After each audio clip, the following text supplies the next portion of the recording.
Welcome back to another episode in our Green Thumb Gardening Secret Series, and especially to this series on building soil.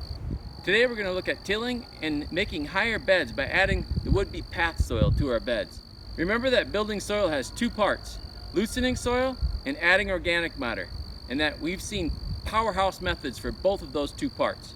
However, not everyone has the interest or ability to do the double digging, spading, or forking that we showed in the previous 3 episodes. Therefore, we need a method that people unable to do one of those wonderful methods can use to loosen and add organic matter to their soil as much as they possibly can. Tilling works, but tilling alone only loosens the soil 6 to 8 inches, which is not nearly enough for most of our garden plants to be truly healthy.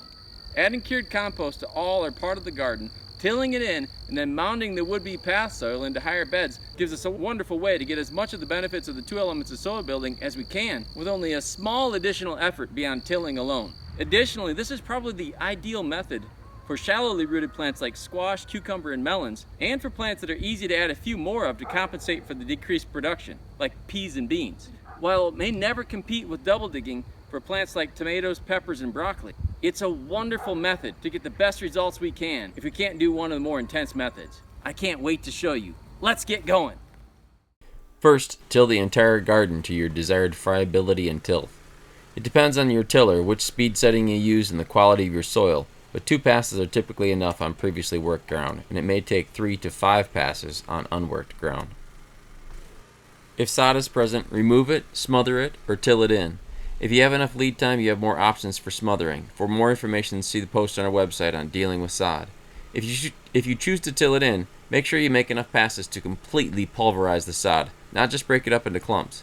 If it doesn't look like a smooth, well-tilled bed, it won't act like one. Any pieces of sod will resprout if they aren't sufficiently chopped up and mixed in, creating an unnecessarily weed-filled headache. Too much tilling isn't good for garden soil, but this is one time it's better to err on the side of a little overkill. Smothering the area with cardboard, a tarp, or the like for 6 months or more beforehand makes tilling in the sod much easier. The longer the better, since the dead vegetation and roots become increasingly broken down over time, so are more easily tilled into the soil. Here, this cover crop, after having been mowed tightly, is tilling in easily. If persistent perennial weeds are present that you don't think will be sufficiently killed by the tiller, it may make sense to dig them out with a digging fork before you till. Second, add a 2 to 6 inch layer of cured compost to the entire garden or area. Sometimes I add grade stakes to make sure I stay to the right depth. Why add cured compost? Building soil involves 2 key actions, loosening the soil and adding organic matter to it. Organic matter improves the soil structure and works as a storehouse for essential nutrients and moisture, releasing them to plants as needed. This is why plants explode in growth and health in soils with organic matter content of around 5%. And why plants do so poorly in soils without it, giving the impression that chemical additions are the only way to get high yields.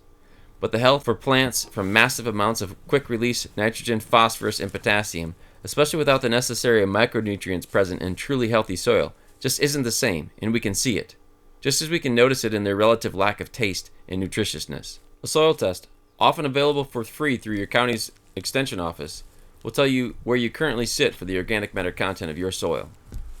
Since it's already mostly decomposed and shrunken down in size, cured compost is the best way to add bulk organic matter to your soil, adding loads of nutrition and water storage for your plants. If you have low organic matter content in your soil, add as much of it as you can, up to around 4 to 6 inches per year, and stay tuned for our videos on cover crops and adding mulch. Even though it looked pretty good compared to the heavy clay soil typical of this area, the soil shown here had an organic content of less than 1% at initial testing, and we're still under a heavy improvement plan. If affordability is an issue, think about buying your compost in bulk. Local nurseries and landscape companies often have it available for 1/3 to 1/2 the price of the bags in the store and deliver it right to your house. However much compost you add, once you spread it evenly, till it into the soil. 1 or 2 passes is typically sufficient.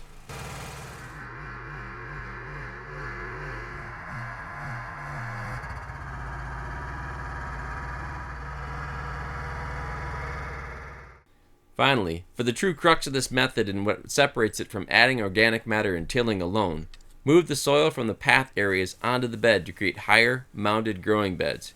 Here you have a couple of options, interchangeable at any time based on what works best at the moment. 1. Use a shovel to toss the loosened soil from the paths onto the garden beds. A garden spade with its relatively narrow flat blade tends to make this job a bit easier, but other shovels like small scoop shovels and gravel shovels work too. 2. Use a bow rake to pull loosened soil from the paths onto the beds.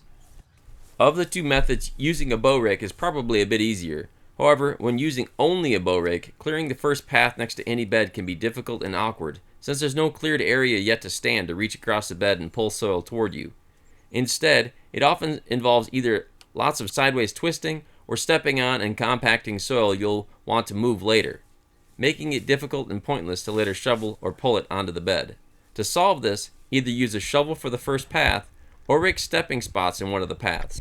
More on raking stepping spots, along with other adaptations, is described in the book. However you clear your first path, clearing that path allows you access to clear the next, which allows you access to clear the next, and so on down the garden with a bow rake.